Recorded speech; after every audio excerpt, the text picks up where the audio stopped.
Okay, so now taking up components of a vector, very important topic. Okay, mathematical vectors, if you want to understand mathematically, this is the most basic of it. Okay, so components of a vector.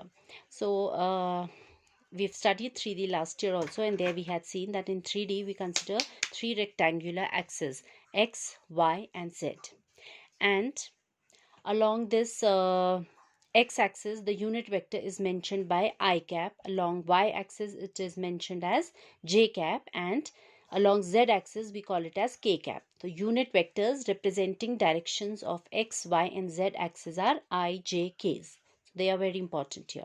Okay.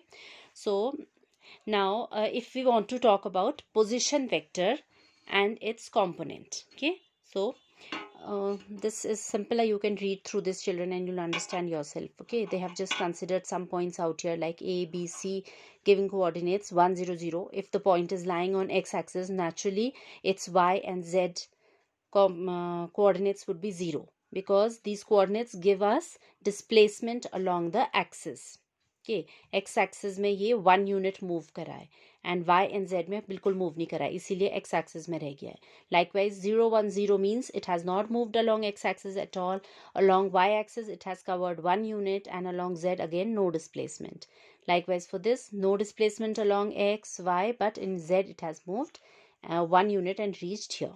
That is how you place the coordinates, because what coordinates do is they locate the position of a point. They pinpoint the position of anything in space. When we are talking about 3 dimension, we have reached to space. Okay. All right. So that concept will not create any problem. And since the displacement is only 1, then naturally they are talking about unit vectors out here. Okay. And I've already told you that unit vectors along OX, OY, OZ axis is represented by IJK. Okay. Now, what is more important here is that if you have any point P in space having coordinates x, y, z, P is any point in space having coordinates x, y, z. तो इसका मतलब क्या होता है कि along x axis ये x unit move कर रहा है, along y axis y unit move कर रहा है, and along z axis it has moved z unit. This is what we understand. Okay, so to reach this position, this must have displaced x along x axis, then it must have moved y along y axis, and then z along z axis, and reach this point. That is how it happens. Okay, so displacement here, so that xi. Now, or the other way around, I can say from here, if you drop perpendicular. Now, if I drop perpendicular from this point P on all the three axes, on all the three rectangular axes, x, y, and z, then this length would be x unit, this length would be y unit, and this length would be z unit. Right? Okay. And now if you give it these I, j, k's, means you've also shown the direction. So when I say xi, you know immediately कि वो x axis के along का movement है, displacement, because अब इसमें direction भी आ गया तो वो displacement हो गया. Okay. Likewise, when I say yj, you automatically understand कि ये y axis के along displacement है. K would represent displacement along z axis. Okay. So we can identify that easily. Right? All right. So now this position vector, now position vector क्या होता है जब इसका हम origin से इसका locate कर रहे हैं. So that is OP vector. When I say position vector of P having coordinates x, y, z, means I'm talking about vector OP. They have shown here OP vector. Okay. So position vector of OP comes out to be xi plus yj plus zk. Okay. Because यहाँ पहुंचने के लिए इसने displacement along x was xi, along this was yj, and along this was zk. So इसमें 3 displacements हुए हैं. So we sum up all these 3 displacements. It has moved xi, then moved yj, then moved zk. So position vector of this OP vector is given by here. This vector OP, which we represent by R, to make our writing easy, xi plus yj plus zk. तो अगर आपको coordinates पता है, किसी भी point के coordinates पता हैं, say 2, 1, 3 if I say, तो उसका मैं कहूँगी position vector. So position vector of that point having coordinates 2, 1, 3 will be 2i plus j plus 3k. तो x, y, z में बस आपने i, j, k add कर देना है, लगा के add कर देना है. That gives you your position vector of that point. Okay, I hope you've understood from the diagram why and how. right? Then okay, so as they have told you out here that individually if I take only the lengths, scalar component, scalar means no direction, so scalar component, or that is your projection, we also call it as projection, or some of the books might call it as projection. Okay, or as I told you that if you drop a perpendicular, then that length along x-axis, how much it has moved along y, how much it has moved along z, so those are the projections, or also the scalar components of any vector will be simply x, y, z.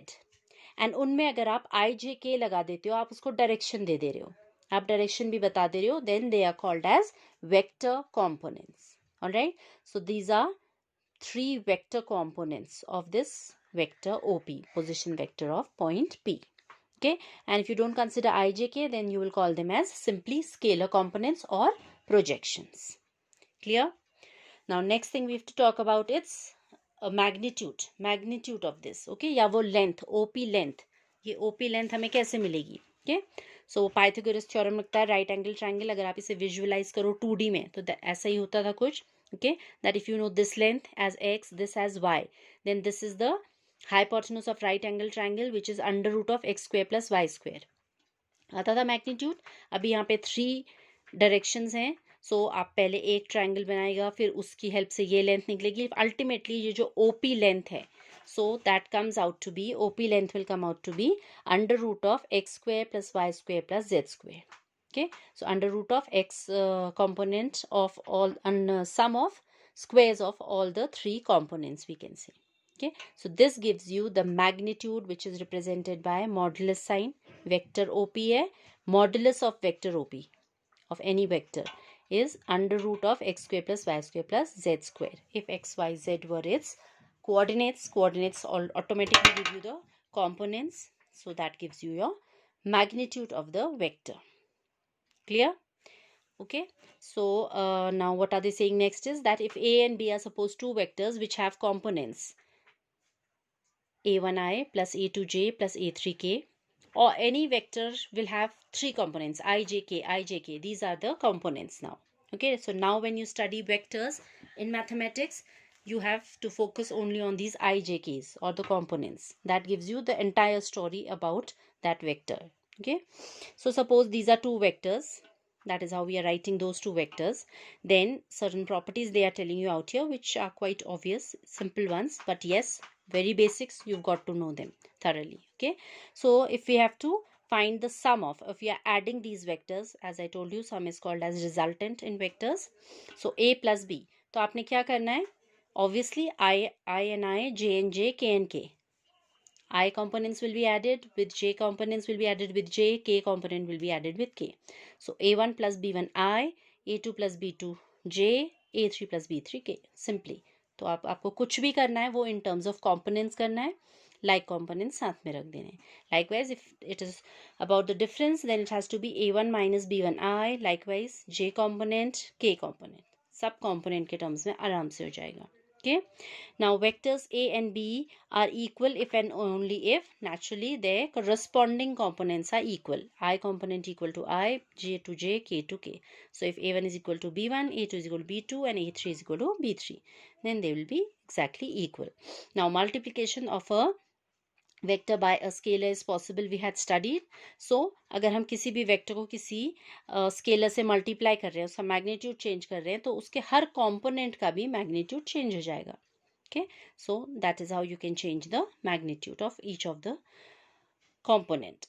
Okay, then next is there are some more properties here, that if there were two vectors a and b, scalar multiplication की है, quite obvious type of properties these also. If you have k times a vector a plus m times a vector a, so we can have it as k plus m times a vector a. We can add the scalars first and then multiply, क्योंकि वही आपको करना है, i j k collect करने हैं, will not make any difference. Likewise, k times m vector times vector a is same as, again we can multiply the scalars and then to the vector. Likewise, this scalar can be distributed to both the vectors. तो ये obvious type की properties हैं, right?